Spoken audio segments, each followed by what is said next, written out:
বন্ধুসকল নমস্কাৰ আৰম্ভ কৰিছো এটা নতুন ভিডিঅ'টো চাই ভাল পাব শেষলৈকে চাব কাৰণ এটা যাত্ৰাৰ ভিডিঅ' গুৱাহাটীত যাত্ৰা আৰম্ভ কৰিছো হাওৰা শিয়ালদহ কেনিং হৈ পেলাই সুন্দৰবনলৈ আমাৰ ট্ৰেইন শৰাইঘাট এক্সপ্ৰেছ যাত্ৰা কৰিছো স্লিপাৰ ক্লাছত বহুত দিন ধৰি পেলাই আমি স্লিপাৰ ক্লাছত যোৱা নাই ধ্ৰুৱই বাই দিছে কিন্তু হিউ যাব লগত হিউ এতিয়া ষ্টেচনত আমাৰ লগত উঠিব আমি চাৰিটা পৰিয়াল যাবলৈ ওলাইছো আমি হাওৰা শৰাইঘাট এক্সপ্ৰেছ এই যাত্ৰাটো এক স্মৰণীয় হৈ ৰ'ব আমি একেলগে কাম কৰা চাৰিটা পৰিয়াল ওলাইছো হাওৰালৈ যাত্ৰাটো হ'ব হাওৰাৰ পৰা শিয়ালদহৰ পৰা কেনিং ষ্টেচন আৰু কেনিঙৰ পৰা আমি সুন্দৰবনলৈ এয়া যোগীগোপাৰ ওপৰেদি আমি ব্ৰহ্মপুত্ৰৰ ওপৰেদি গৈ আছোঁ আমি আপোনালোকক গোটেই পৰিৱেশখিনি দেখুৱাম দুইজনী সৰু ছোৱালী আছে সিহঁতে ওপৰত উঠি ল'লে ইতিমধ্যে আৰু খন্তেক পিছতে আমি ট্ৰেইনত উঠাৰ যি আমেজ সেই আমেজত আমি নিমগ্ন হ'লোঁ তাতে আমাৰ ৰাতিৰ ভাতখিনি খালোঁ পেণ্ট্ৰি কাৰত যিখিনি খাদ্য দিলে খাব নোৱাৰি তথাপি খাইছোঁ আৰু খাবতো লাগিবই আমি হাতত যিহেতু লৈ যোৱা নাই আমি আহি পাই গ'লোহি হাওৰা জানেই হাওৰা এটা অতি ডাঙৰ ষ্টেচন গোটেই ভাৰতৰ ভিতৰত আটাইতকৈ জনপ্ৰিয় ষ্টেচন আমি তাতে ৰাজ কৰি ল'লোঁ সকলোৱে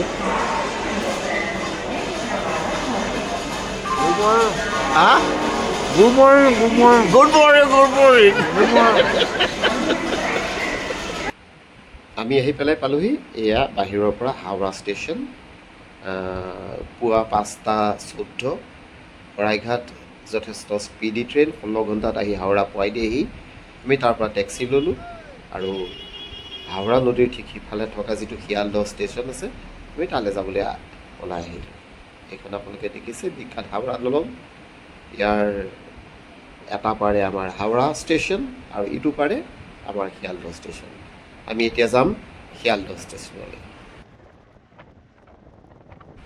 কলিকতাত টেক্সিৰ যাত্ৰা সঁচাই ভাল লাগে আমি আহি পেলাই শিয়ালদহ পাবৰ হৈছেহি এয়া শিয়ালদহ ষ্টেচন মাত্ৰ কম সময়ৰ ভিতৰতে পাইছোঁহি বেছি দূৰ নহয় খুব বেছি 5 কিলোমিটাৰমান হ'ব আমি শিয়ালদহ ষ্টেচন আহিলোঁ শিয়ালদহৰ ভিতৰৰ ভাগলৈ আমি সোমাই যাম এতিয়া আৰু ইয়াত কেনিঙলৈ যাবলগীয়া লোকেল ট্ৰেইন ৰখি আছে আমি এইখনতে উঠি কেনিং গৈ পালোঁগৈ কেনিং ষ্টেচনটো এটা সৰু ষ্টেচন একেবাৰে অন্তিমটো ষ্টেচন বেংগলৰ আমাৰ সুন্দৰবনলৈ যোৱাৰ অন্তিমটো ষ্টেচন ইয়াৰ পৰা সুন্দৰবন যোৱাৰ সকলো ধৰণৰ সুবিধা আছে আমি ইয়াত এটা সুন্দৰ গৰু দেখিছিলোঁ গৰুটোৰ ফটো এখন নোলোৱাকৈ নোৱাৰিলোঁ সুন্দৰকৈ শুই আছে সি আৰু আমাৰ যি ট্ৰেভেল এজেঞ্চি আছে তেওঁলোকে আমাক এই কেনিঙৰ পৰা পিক আপ কৰিব আৰু লৈ যাব আমি সকলোৱে তাত চাহৰ জুতি ল'লোঁ খুব সুন্দৰভাৱে চাহ বনাই আছিলে কেনিং ষ্টেচনৰ এটা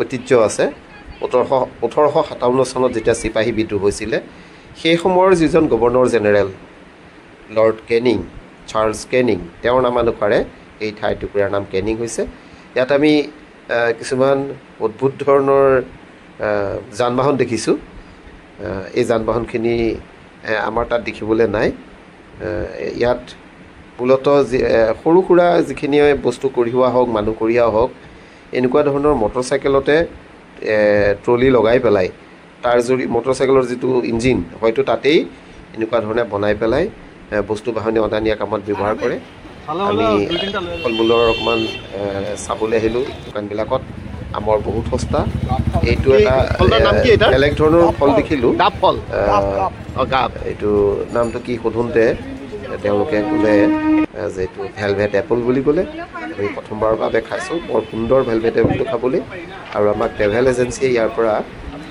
তেওঁলোকে গাড়ী যোগান ধৰিছে আমাক লৈ যাবৰ কাৰণে আমি ইয়াৰ পৰা যাম গদখালি নামৰ যিটুকুৰা আচলতে তাৰ পৰাই আমাৰ ফেৰী আছে আমি গদখালিলৈ যাম ট্ৰেভেল এজেঞ্চিয়ে আমাক 2খন গাড়ীৰে কঢ়িয়াই লৈ আহিছে আমি এতিয়া যাম গদখালি আৰু গদখালিৰ পৰা আমাৰ সুন্দৰবনৰ যাত্ৰা আৰম্ভ হ'ব আহক আমি এক ব্যতিক্ৰমী যাত্ৰা আপোনালোকক দেখুৱাবলৈ লৈ যাম আৰু ভিডিঅ'টো শেষলৈকে চাব খুব ভাল পাব চাৰিওফালে নদী আপোনালোকে নিশ্চয় সুন্দৰবনৰ কথা জানে সুন্দৰবন আচলতে ব্ৰহ্মপুত্ৰ, গংগা, মেঘনা, এই গোটেইবিলাক নদীৰ সংগমস্থলী, যাক আমি মোহনা বুলি কওঁ। সেই মোহনাৰ মাজত বহুত দ্বীপ আছে আৰু তাৰ ইনফৰমেশ্যনবিলাক আপোনালোকক দিম। আমি আহি পেলাই গদখালি নামৰ যি টুকুৰা ফেৰীঘাট আছে, আমি সেই ফেৰীঘাট পালোহি। ট্ৰেভেল এজেঞ্চিত নোলোৱাকৈও আহিব পাৰি। তাৰ পৰা ঢেৰ গাড়ী আহি থাকে। আপোনালোকে যদি এজেঞ্চি নলওঁ বুলি ভাবে তেতিয়াহ'লে আপোনালোকে নিজাববীয়াকৈ আহিব পাৰিব। আমি যাত্ৰাৰ সুবিধাৰ কাৰণে আমি ট্ৰেভেল এজেঞ্চিৰ জৰিয়তে আগতীয়াকৈ টিকেট বুক কৰি ৰাখিছিলোঁ। এজন ব্যক্তিৰ ৩,৫০০ টকাকৈ আমি লৈছোঁ। মুঠ 2 দিন থাকিম, 2 ৰাতি থাকিম আৰু 3টা দিন। অনা নিয়া, থকা মেলা, খোৱাৰ খৰচ সম্পূৰ্ণৰূপে ট্ৰেভেল এজেঞ্চিৰ। আমি ভাল পাইছোঁ। তেওঁলোকে এতিয়ালৈকে যিখিনি ছাৰ্ভিচ দিছে আমি যথেষ্ট আনন্দিত হৈছোঁ, ভাল পাইছোঁ। আমি এইফালেদি গৈ পেলাই আমি গদখালি নামৰ যিটুকুৰা ফেৰী ঘাট আছে, সেই ফেৰীঘাট পামগৈ আৰু তাৰ পৰা ফেৰীৰে আমাক সুন্দৰবনৰ দিশলৈ আমাক লৈ যাব। এই এখন টুলুঙা ভুটভুটি নাৱত উঠিলোঁ। এইখন নাৱেৰে আমাক পাৰ কৰাই সিফালে নিব আৰু তাত এখন ফেৰী আছে, তাৰ পৰাহে আমি আচল যাত্ৰাটো আৰম্ভ হ'ব। এটা সৰু ফুটি পাৰ কৰাব তেওঁলোকে আৰু এখন সৰু ভুটভুটি নাৱত আমি বহি লৈছোঁ। এক নতুন আনন্দ। বহুতে হয়তো এই ভুটভুটি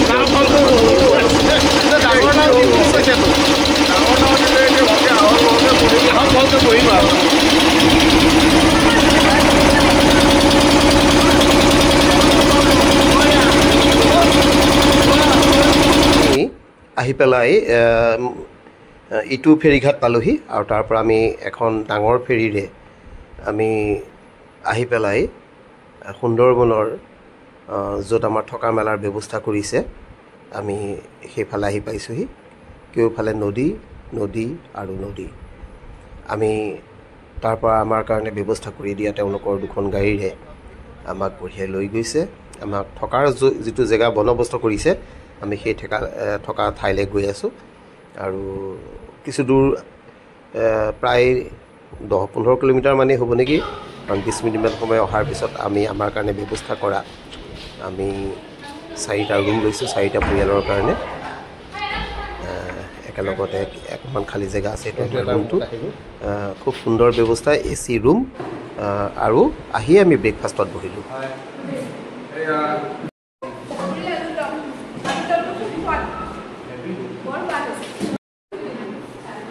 পাঠক কেনেকুৱা বনাইছে আজি প্ৰথম ব্ৰেকফাষ্টটো? আলু ভাল হৈছে ন? এই ল'ৰাটোৱে কেনেকুৱা পাইছে বা? বঢ়িয়া ন?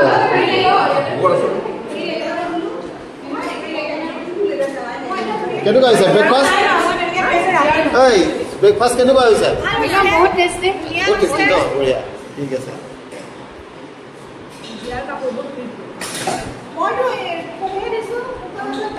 আজিৰ দিনটোত আমাৰ বিশেষ একো কাৰ্যসূচী নাই। আমি যিটো হোমষ্টে আছে আমি তাৰ বাহিৰৰ দৃশ্য আপোনালোকক দেখুৱাইছোঁ। খুব সুন্দৰ এক প্ৰাকৃতিক পৰিৱেশৰ মাজত থকা এটা সুন্দৰ হোমষ্টে কাম ৰেষ্টুৰেণ্ট কাম হোটেল গোটেইখিনিয়ে আছে। আপোনালোকক বাহিৰৰ পৰিৱেশটো দেখুৱাইছোঁ। এটা সুন্দৰ পৰিৱেশ। অকণমান বৰষুণ আহিলে পানী হয়, সেইকাৰণে ইটা পাৰি থোৱাও আছে অহা যোৱা কৰিবৰ কাৰণে। এইটো আমাৰ যিটো আমি থকা জেগা, এই থকা ঠাই টুকুৰা এটা লেব আছে আমাৰ লগতে। সিও আমাৰ লগত বন্ধুৰ নিচিনাই হৈ পৰিলে। ইয়াতে আমি 3 দিন থাকিম। এই ঘৰটোতে আমি 3 দিন থাকিম। বনলতা এই হোটেলখনৰ নাম। একেবাৰে বেয়া নহয়। পৰিয়ালৰ লগত থাকিবৰ কাৰণে খুব সুন্দৰ পৰিৱেশ। এইটো গ্ৰাউণ্ড ফ্ল'ৰটো আৰু আমি ফাৰ্ষ্ট ফ্ল'ৰত আছোঁ। গ্ৰাউণ্ড ফ্ল'ৰটো 6টা ৰুম আছে, ফাৰ্ষ্ট ফ্ল'ৰটো 6টা ৰুম আছে, তেনেকৈ ছেকেণ্ড ফ্ল'ৰটো 6টামান ৰুম আছে। ইতিমধ্যে আমাৰ দুপৰীয়াৰ আহাৰ গ্ৰহণ কৰিছোঁহি। মাছেই মাছ, মিছা মাছ দিছে। মিছা মাছৰ খুব সুন্দৰ কাৰী এটা বনাইছে, মিঠা দিয়া, খাই ভাল লাগিলে। তাৰপিছতে ইলিছ মাছো আছে। আৰু ভাত খোৱাৰ পিছতে আমি আলোচনাত বহিছোঁ। গধূলিলৈ আমি কি কৰিম, আমি ফুৰিবলৈ কেতিয়া যাম, এই কথাখিনি আমি সকলোৱে পাতিছোঁ। এক সুন্দৰ বাতাবৰণ আৰু আমি এতিয়া ওলাই আহিছোঁ। অকণমান ওলাই যাম বুলি 4টা বজাত আমাক ফুৰাবলৈ লৈ যাব। আমি খোজকাঢ়ি আহিছোঁ। ইয়াৰ পৰা অকণমান ওচৰতে আমাৰ ফেৰীঘাট আছে। সেই ফেৰীঘাটলৈ গৈ তাৰ পৰা আজি আমাৰ কাৰ্যসূচী হ'ব। খুব গৰম পৰিছে, ভাবিলোঁ অকণমান নাৰিকলৰ পানী অকণ খাই লওঁ। সেইকাৰণে আমি নাৰিকলৰ পানী খাবলৈ ইয়াত অকণমান ৰখিছোঁ। নাৰিকলৰ বিভিন্ন দামৰ আছে, 50 টকা, 60 টকা, 70 টকা, বিভিন্ন ধৰণৰ দাম। আৰু সকলোৱে টুপি কিনি ল'লে ইয়াত। পচন্দ কৰিছেনে? কোনটো ল'বা?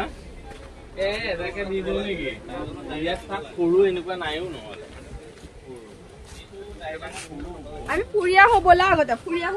আগতে ফুৰিব লাগিছিলে, এতিয়া আমি ইয়াত হেৰি কৰি থাকিলে কেনেকৈ হ'ব? 2 ঘণ্টা থিয় হ'লো। এটা সেই কুকুৰটোৰ লগত ফটো তুলি দিলে, মোক চাকো চা আধা ঘণ্টামান থিয় কৰালে সেইটোৰ লগত। ইমান সময় থিয় হ'লো, সেইটো ফটো তুলিলে ইয়াৰ লগত।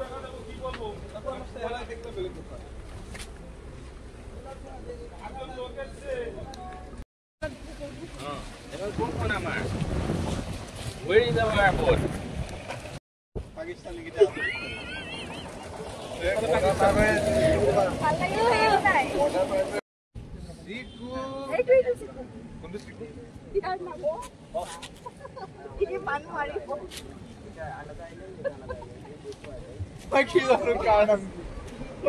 আমি উঠিলোঁ। আমাৰ বাবে যিখন ফেৰী ঠিক কৰা হৈছিল আমি তাত উঠিলোঁ। অকল আমি 4টা পৰিয়ালে আছোঁ ফেৰীখনত। প্ৰথম দিনৰ কাৰ্যসূচী আমি আবেলি 4টা বজাত ওলাই আহিছোঁ। সুন্দৰবনৰ মাজেদি, যি সুন্দৰবন মেনগ্ৰোভৰ কাৰণে বিখ্যাত আৰু বিশ্বৰ আটাইতকৈ ডাঙৰ মেনগ্ৰোভ ফৰেষ্ট এই সুন্দৰবন। আৰু এই সুন্দৰবনৰ গোটেই দৃশ্যাৱলী আপোনালোকক দেখুৱাম। আমাৰ ফেৰীখন আগবাঢ়ি যাব সুন্দৰবনৰ মাজে মাজে। আমি প্ৰায় 3টা দিন আমি এই সুন্দৰবনতে থাকিম। আপোনালোকক ইয়াৰ দৃশ্যাৱলী দেখুৱাম। ফেৰীখন পানীৰ ওপৰেদি গৈ থাকিব জংঘলৰ কাষে কাষে। আৰু আমাৰ যদি ভাগ্য থাকে তেতিয়াহ'লে আমি জীৱ জন্তু দেখিবলৈ পাম। ফেৰীৰ ওপৰতে বহাৰ সুন্দৰ ব্যৱস্থা। সকলো সুন্দৰকৈ বহি ল'লোঁ। মেকআপত ব্যস্ত, কিছুমান ফটো উঠোৱাত ব্যস্ত। চবফালে ধুনীয়াকৈ চাই যাব পৰাকৈ সুন্দৰ সুবিধা। ফেৰীখন বৰ ডাঙৰ নহয়, তথাপি যোৱাৰ সুবিধা আছে। ভাল লাগিছে গৈ পেলাই। আৰু ইয়াত আমি বিভিন্ন পজত আমি ফটো উঠিছোঁ, ভাল লাগিছে। আৰু মুঠতে মেনগ্ৰোভৰ গোটেই দৃশ্যাৱলী আপোনালোকক দেখুৱাবলৈ চেষ্টা কৰিম। আপোনালোকে চাই ভাল পাব। ধন্যবাদ। আমি আহি ৱাক্সপল ঘাট পালোহি, টাইগাৰ কেম্প। ইয়াত সকলোবোৰ ফেৰী আহি পেলাই ৰখেহি। ইয়াত বহুতবোৰ দ্বীপ আছে, 104টা দ্বীপ আছে। আৰু ইয়াত এটা মন্দিৰো আছে, মন্দিৰটো চালোগৈ, অকণমান খোজকাঢ়িলোঁ। ইফালৰ দ্বীপটো অকণমান নিৰীক্ষণ কৰিলোঁ আৰু তাৰ পৰা পুনৰ উভতি আহিলোঁ। ইতিমধ্যে আবেলি হৈছেহি। সুন্দৰবনৰ দৃশ্য প্ৰায় একেধৰণৰ, মেনগ্ৰোভ ফৰেষ্ট। এতিয়া ভাটাৰ সময়, পানী কমিছে আৰু জোৱাৰৰ সময়ত গোটেই ফৰেষ্ট ডুব খাই থাকে। এয়াই হ'ল সুন্দৰবনৰ বৈশিষ্ট্য।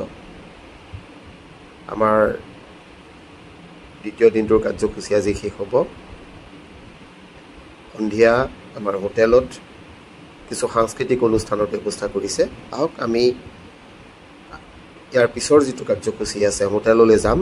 হোটেললৈ গৈ পেলাই আজিৰ যি সাংস্কৃতিক কাৰ্যসূচী, সেই কাৰ্যসূচী আপোনালোকক দেখুৱাম।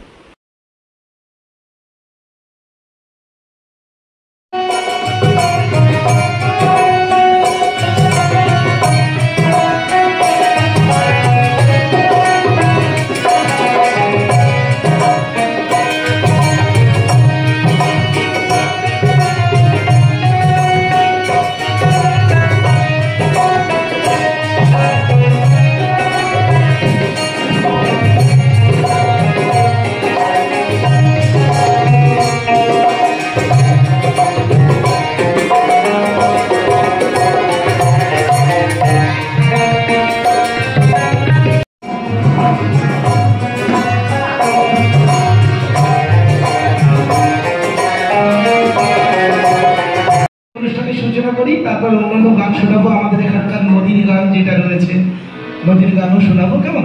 চলুন একটা বাউল রঙের গান দিয়ে অনুষ্ঠানের সূচনা করি।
এনেদৰেই সুন্দৰবনৰ প্ৰতিখন হোটেল, প্ৰতিখন হোমষ্টে, প্ৰতিখন ৰেষ্টুৰেণ্টত ৰাতি তাত থকা যিসকল আলহী থাকে, অতিথি থাকে, অৰ্থাৎ টুৰিষ্ট থাকে, তেওঁলোকৰ মনোৰঞ্জনৰ কাৰণে সাংস্কৃতিক কাৰ্যসূচীৰ আয়োজন কৰা হয়।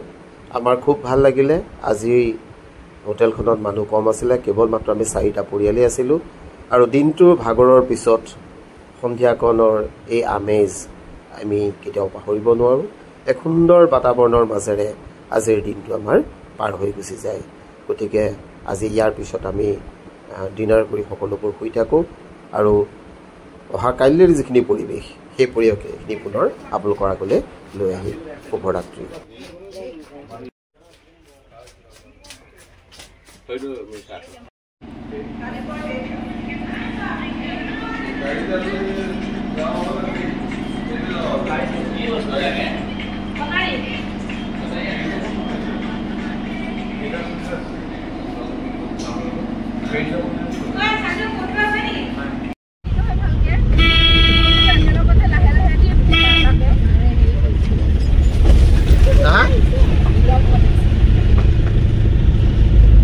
আমাৰ আজি দ্বিতীয় দিন সুন্দৰবনত। দ্বিতীয়টো দিন আমি ৰাতিপুৱা ওলাইছোঁ চাইট ছিইঙৰ কাৰণে।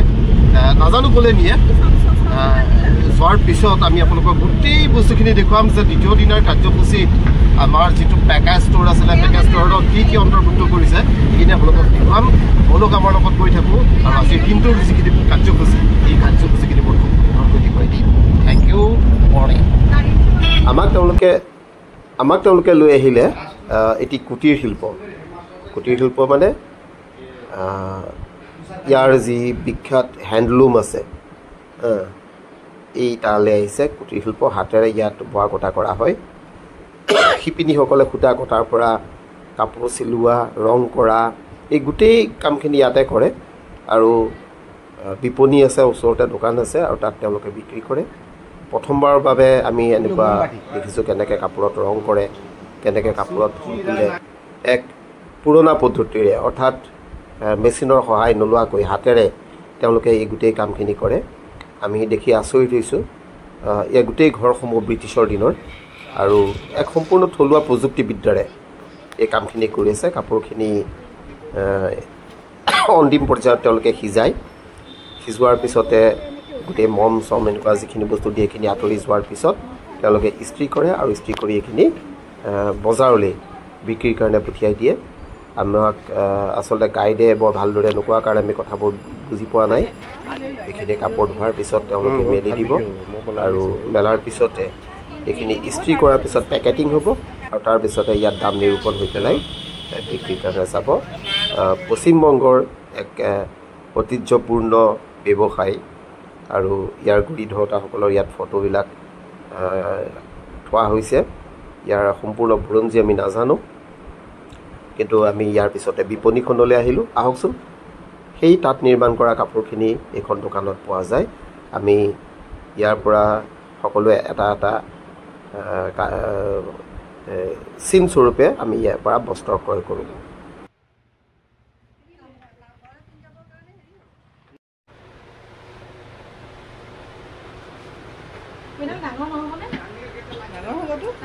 একদম বহুত ডাঙৰ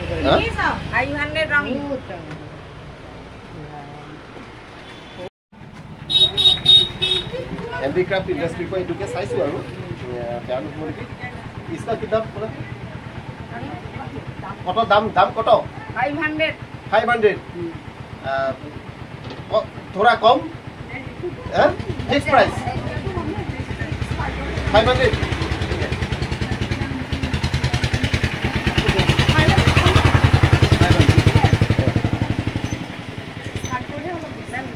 দাম দৰ কৰা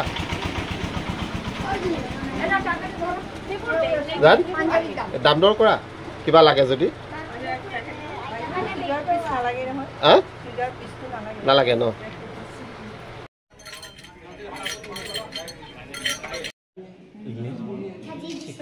ইলিছ বিৰিয়ানী এইটো নতুন বস্তু শুনিছোঁ ইলিছ মাছৰ বিৰিয়ানী আৰু এগ কাৰী এইফালে ইলিছ মাছৰ আৰু চিকেন কষা কি বনাইছে নাজানো আৰু দেখাত ভালেই লাগিছে দ্বিতীয় দিনটোত আমাৰ বিশেষ একো কাৰ্যসূচী নাছিলে শুক্ৰবাৰে সুন্দৰবন বন্ধ থাকে গতিকে তালৈ সোমাব নোৱাৰি এয়া গছজোপাত এক বিশেষ ধৰণৰ ফল লাগি আছে ফলটোৰ নাম কি আমি নাজানিলোঁ ধৰিব নোৱাৰিলোঁ আৰু আপোনালোকেও ইয়ালৈ আহিলে শুক্ৰবাৰটো কেতিয়াও লৈ নাহিব কাৰণ শুক্ৰবাৰে ইয়াত বন্ধ থাকে গতিকে আমি আজি গোটেই দিনটো আমি ওচৰৰ পাছৰ দুই এটা জেগালৈ যোৱাৰ বাহিৰে আৰু ফেৰীঘাটতে বহি থকাৰ বাহিৰে বিশেষ ফুৰা একো নহ'ল আৰু ইয়াতে গোটেই আবেলি সময়কণ আমি জোৱাৰ আৰু ভাটা দুইটা চোৱাকৈ বহিলোঁ খুব ভাল লাগিলে তাৰপিছতে আহিলোঁ আমি বজাৰলৈ বজাৰত আজি ভাবিলোঁ কেঁকোৰা খামেই গতিকে কেঁকোৰা ল'লোঁ 400 টকা কেজি মই 200 টকা দি আধা কেজি কেঁকোৰা ল'লোঁ আৰু বাচিবলৈ দিলোঁ মানুহগৰাকী কেঁকোৰা বচাত বিৰাট এক্সপাৰ্ট যেন লাগিল জীয়াই তৎক্ষণাৰ ভিতৰতে তেওঁ কেঁকোৰাখিনি বাচি পেলালে মাত্ৰ 3টা কেঁকোৰাতে আধা কেজি হৈছে গতিকে কিমান ডাঙৰ কেঁকোৰা আপোনালোকে নিজেই চিন্তা কৰক সাগৰীয় কেঁকোৰা মস্ত কেঁকোৰা বৰ ইউনিক পদ্ধতিৰে বাচিছে ইও এটা ডাঙৰ টেকনিক সুন্দৰভাৱে কেঁকোৰা বেচাৰ পদ্ধতি আমি কেঁকোৰাটো চুবলৈকে ভয় কৰোঁ তেওঁলোকে ধুনীয়াকৈ জীয়াই এনে কাটিছে আৰু কটাৰ পিছতে মই বন্দবস্ত কৰিছোঁ ওচৰতে বনাই দিব আৰু বনাই দিয়াৰ বিনিময়ত 80 টকা লয় ধুনীয়াকৈ একদম গ্ৰেভি কৰি পেলাই বনাই দিব আৰু ইয়াৰ পিছতে আমি এই গোটেই কেঁকোৰাখিনি লৈ পেলাই ওচৰৰ দোকানখনত বনাবলৈ দিম বছাৰ পিছতে আমি কেঁকোৰাখিনি বনাই ল'লোঁ সুন্দৰভাৱে বনাই দিছে আৰু বনাই পেলাই আমাক পেকিং কৰি দিছে পেকিং কৰি পেলাই আমি এইখিনি ৰুমলৈ লৈ যাম তাৰপিছতে ৰুমতে গৈ খোৱাৰ ব্যৱস্থা কৰিছোঁ এয়া কেঁকোৰা তেওঁলোকে ফ্ৰাইও কৰি আছে বেলেগৰ কাৰণে আৰু ওচৰতে আৰু এখন দোকান আছিলে আমি তাত গৈ সাগৰীয় মাছ ইয়াতো কেঁকোৰা আছে এয়া সৰু মাছ কেইটামান ল'লোঁ 100 টকা লৈছে এইখিনি মাছত বেছি দাম নহয় তেওঁ ভাজি মেলি গোটেইখিনি ৰেডি কৰি দিব হোটেললৈ আহিলোঁ আৰু আজি আমাৰ ঝুমুৰ আছে যোৱাকালি আমাৰ গীতৰ প্ৰগ্ৰেম আছিলে আজি ঝুমুৰ আছে আৰু এই ঝুমুৰত থাকিও আমাৰ খুব ভাল লাগিলে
বন্ধুসকল ভিডিঅ'টো বেছি দীঘল হ'লে সকলোৱে চাই আমনি পাব নিশ্চয় গতিকে মই আজি দ্বিতীয় দিনৰ কাৰ্যসূচী শেষ হোৱালৈকে এটা ভিডিঅ' বনাম আৰু ইয়াৰ পিছত 3 নম্বৰ দিনটো অৰ্থাৎ আমি অন্তিম দিনটো ৰাতিপুৱা 8টা বজাৰ পৰা আবেলি 5টা বজালৈকে গোটেই দিনটো সুন্দৰবনত থাকিম সুন্দৰবনৰ ভিতৰ চৰালৈ গুচি যাম আৰু তাৰ পৰিৱেশখিনি আমি বেলেগকৈ দেখুৱাম বেলেগ এটা ভিডিঅ'ৰ জৰিয়তে দেখুৱাম গতিকে আজিৰ ভিডিঅ'টো ইমানতে সামৰিম মুঠতে ইয়াত